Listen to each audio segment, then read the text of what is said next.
Indicadores de volatilidade. Neste vídeo irá aprender os diferentes tipos de indicadores de volatilidade, tais como o desvio padrão, envelopes de média móveis, as bandas Bollinger, a média de amplitude de variação, Average True Range. O que é a volatilidade? A volatilidade mede o tamanho e frequência das mudanças no preço de um ativo. É o ritmo em que se movem os preços e quanto balançam. Geralmente, as mudanças na volatilidade levam por vezes a alterações no preço. Quanto maior é a volatilidade, mais arriscado é o ativo. A volatilidade é medida pelo desvio padrão ou por outros indicadores técnicos. O desvio padrão é a ferramenta mais usada para medir a volatilidade. Mede a diferença entre o preço atual e o seu valor médio. Quanto mais alta a volatilidade, mais alto o desvio padrão. O desvio padrão é usado para medir a variação do preço de um ativo e, desta forma, o risco relacionado com este. Para calcular o desvio padrão, deve: primeiro, calcular a média móvel simples de um determinado período. O período usado por defeito é de 21 períodos. No entanto, no nosso exemplo usaremos uma média móvel de 3 períodos. Calculando a média de 3 preços de fecho de 75, 65 e 55, dá-nos uma média de 65. O segundo passo é determinar o desvio desta média em cada período. O nosso primeiro fecho é 75 menos 65, média igual a 10. O segundo, 65 menos 65, média igual a 0. E o terceiro ponto, 55 menos 65, média igual a menos 10. A seguir, somamos os quadrados de cada período de desvio. Menos 10 ao quadrado, mais 0 ao quadrado, mais 10 ao quadrado, igual a 200. Dividimos esta soma pelo número de períodos usados, no nosso caso, 200 a dividir por 3. Finalmente, calculamos a raiz quadrada deste resultado e temos 8,16 como desvio padrão.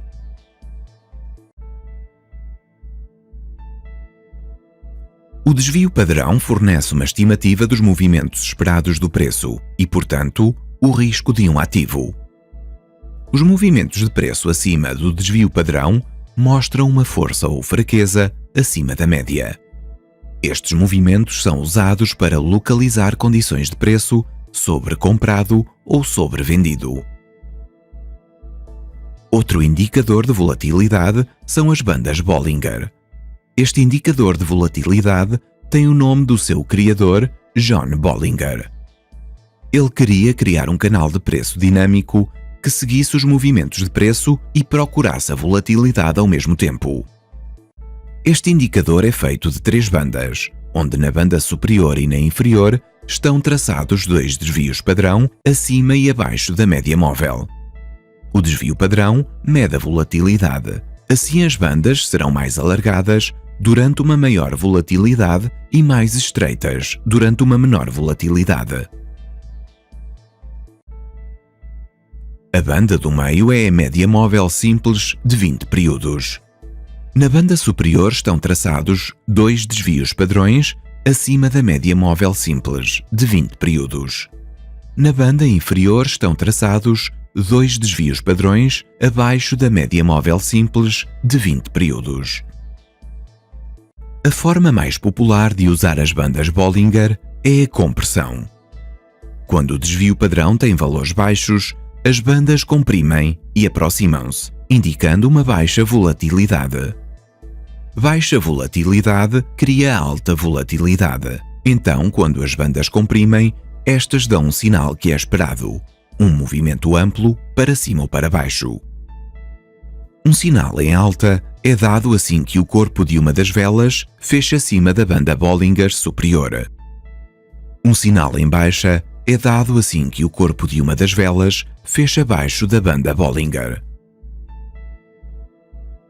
Um dos sinais das bandas Bollinger é um fundo em W. Um fundo em W forma-se numa tendência em baixa e indica uma inversão ascendente. Primeiro, um fundo é formado abaixo da banda inferior. Então existe um salto, bounce, em direção à banda do meio. Posteriormente, forma-se um novo fundo acima da faixa inferior. O padrão é confirmado após um movimento acima do último topo. Os topos em M formam-se numa tendência em alta e indicam uma inversão descendente. Inicialmente, um topo é formado acima da banda superior. Existe uma correção em direção à faixa do meio. Então, é formado um novo topo abaixo da banda superior. O padrão só é confirmado após um movimento abaixo do fundo anterior. As bandas Bollinger também mostram se os preços estão relativamente altos ou baixos. Alcançar a banda superior ou a inferior indica que o movimento é rebuscado e é esperada uma correção. Se após alcançar a banda superior, os preços cruzam abaixo da média de 20 períodos, a banda inferior torna-se o alvo. Se após alcançar a banda inferior, os preços cruzarem acima da média de 20 períodos, a banda superior torna-se o alvo. Acompanhar as bandas. Walking the bands. Durante uma tendência forte, os preços podem mover-se a par da banda superior ou inferior, com alguns toques, mas sem correção na direção oposta. A isto é chamado walking the bands. Preços fortes na tendência podem flutuar entre a banda superior, inferior e a média móvel de 20 períodos. Um cruzamento para lá da média móvel é um alerta para uma inversão de tendência na direção oposta. A média de amplitude de variação é outro indicador de volatilidade desenvolvido por J. Wells Wilder. Usar a fórmula de volatilidade baseada somente no intervalo máximo-mínimo não conseguirá captar a volatilidade das quebras de preço. Esta é a razão pela qual Wilder criou a média de amplitude de variação, para assim captar esta volatilidade em falta. A média de amplitude de variação não fornece uma indicação relativa à direção do preço, apenas volatilidade. A amplitude de variação é definida como o maior dos seguintes valores: mínimo atual menos fecho anterior, máximo atual menos fecho anterior, ou máximo atual menos mínimo atual. A média de amplitude de variação é uma média móvel de amplitude de variação para um espaço de tempo específico, geralmente 14 períodos. Valores altos da média de amplitude de variação podem avisar os negociadores sobre potenciais topos e fundos de mercado. Valores baixos da média de amplitude de variação também podem indicar mercados variáveis. Muitos negociadores usam a média de amplitude de variação como stop loss inicial.